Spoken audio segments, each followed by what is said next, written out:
Hey guys, it's Steven here back with another video. It's a little bit late to the party, this one. I wanted to talk about James Mcatee because he signed a contract extension a couple of days ago. I was out and about, unfortunately, when it happened, so I never really got around to talking about it. But today, I still think it's particularly pertinent to talk about, simply because as well, I read a really good article earlier from the massive Bert himself, Mr. Sam Lee over at The Athletic, and I really enjoyed it. And I enjoyed what it potentially meant for Manchester City and what it potentially meant for Mr. James Mcatee as well. So today, I'm going to run through all that kind of stuff and talk about my impressions of the contract, what I hope for James Mcatee, and what I think it means that Manchester City have convinced him to stay at the club, because I think it's really, really important. Quickly though, I want to say I'm that close to 60k. I'm like, as I'm recording this, I think I'm like 60 subscribers off 60,000 subscribers. So if you want to do me a massive favour, by the end of this day, if you can get to midnight, I can be at 60,000 subscribers. That'll be absolutely wonderful. I've been so close for so long now, so please do me a massive favour while you're here right now. Click that subscribe button, and also let's try and get to 1,000 likes with this video. Might not happen, but it'll be really, really appreciated. So like and subscribe and all that kind of stuff. So this article basically today, Sam Lee wrote, oops, kick the camera there, sorry camera. This article that Sam Lee wrote was really fascinating because genuinely he talked a lot about what convinced James Mcatee to stay at Manchester City. There was lots of umming and ahhing. There was lots of speculation that he could go.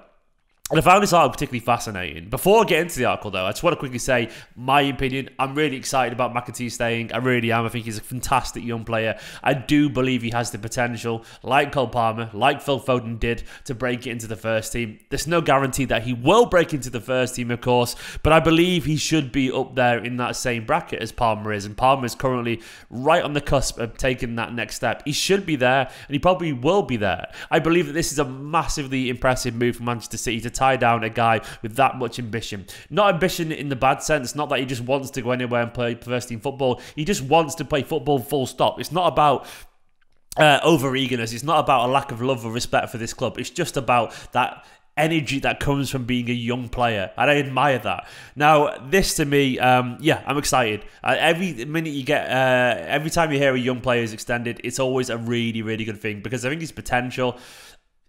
Look, as an attacking midfielder, he has everything to his game. I think he's got more to learn in terms of how he can control the game a little bit. He seems to have gone more of a goal scorer recently, which is interesting, but he's got all the strings to his bow of creating, dribbling, scoring, dictating. If he can learn to calm down a little bit in terms of his style and maybe view the pitch a little bit more openly, which I think will come with experience and time, then we've got a goal-scoring David Silva clone, which is incredible. The Salford Silva, indeed. I need a new t-shirt. This is the Cole Palmer one. I need a Salford Silva one, which would be incredible.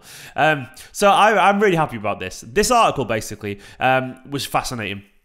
I'd recommend everyone to read it, by the way. Go and subscribe to The Athletic to read Sam's pieces. It's worth it, in my opinion, for Sam's pieces alone. But essentially, the crux of it is that Cheeky played a blinder. Now, everyone talks about Cheeky Riggenstein as being a bit useless, which is just so untrue.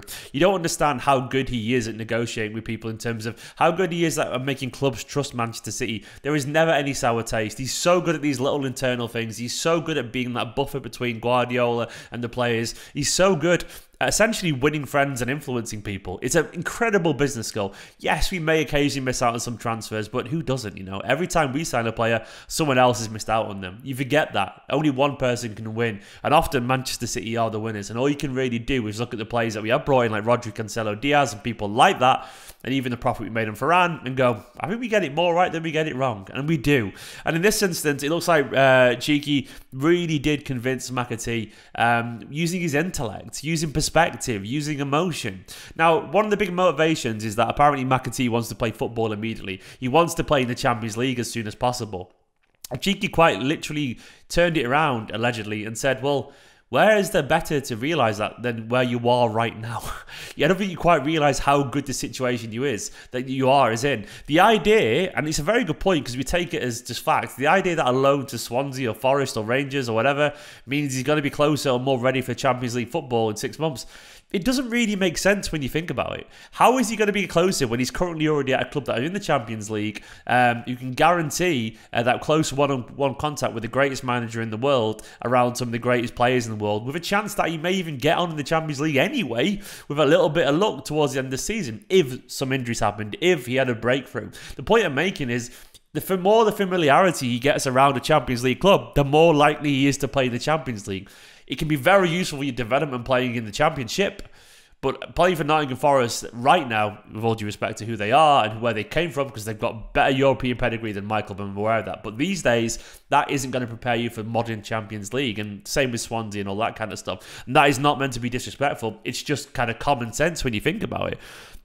So basically, he sat down, according to the article, once again, which I'd recommend everyone read, sat down and went through the minutes compared to Foden. Foden, of course, was ahead at this age. He didn't deny that. But even though him and Cole Palmer are the same age, Cole Palmer is a school year, so a developmental year ahead of James Mcatee, so he is older. And his minutes actually start to match a lot what Cole Palmer got. And Cole Palmer right now, he's in a very good place. So essentially, he's a year behind, but matching what Cole Palmer had last year. And that is the point Manchester City tried to make to him.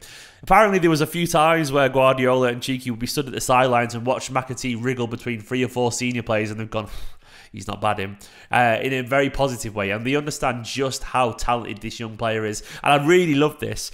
This was done and confirmed on Wednesday when Guardiola wanted to meet Mcatee's parents and himself, which is not something he does for many contract extensions, full stop. Never mind an academy player. But Guardiola found time on Wednesday to meet his parents, to reassure and reiterate everything that Cheeky said was true in his eyes, and that was when the job was done, basically. And that's when the contract was signed. Essentially, City have invested a lot of emotional energy and belief in this young player, and they've shown that he is in the right place to develop, that they do trust him, and that they should trust that this pathway he's on is one that he's earned and one that he should continue to try and fight for. Because being at Manchester City is an absolute honour for a young player. The facilities, the education, training with Kevin De Bruyne and Gundogan, Bernardo, all these players is an absolute honour as a young attacking midfielder. You could not get a better education anywhere in football. I know, even though he looks around and sees, people like Foden playing for England, all that kind of stuff at the same age, he needs to remember that isn't normal. It isn't normal. And if you're a little bit patient, you could be doing all that at 21, 20 anyway.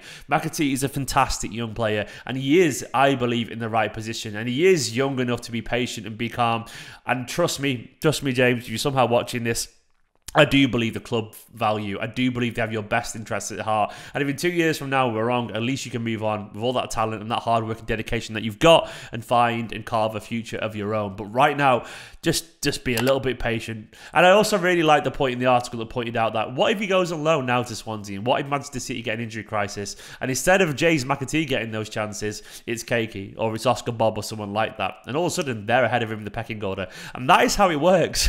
I don't know about you, but I would rather be close to Guardiola. I would rather be close to all these great players to know that when the opportunity strikes, I'll be the one next. I'll be the one there to impress Guardiola and get that chance. And that essentially was the crux of the argument. And I can't say it's wrong either. It makes an awful lot of sense. Sometimes you got to just trust in the process. Sometimes you've got to trust that what they're telling you is the reason they're telling you is because it's true. It's true. And what I want to see right now is that Manchester City now reward his trust in the club. Of course, they've rewarded it financially, which is fantastic, but essentially they've told him that he is part of their future plans. And I would love it if every now and then we see him get some minutes. Against Fulham this weekend, for example, I'm not expecting him to start because I understand we'll play essentially a full squad because the players need rhythm and all that kind of stuff. But it would be nice if he got off the bench. It would be nice if he was around the team. It would be nice if at some point this season he does get some minutes in the Premier League again.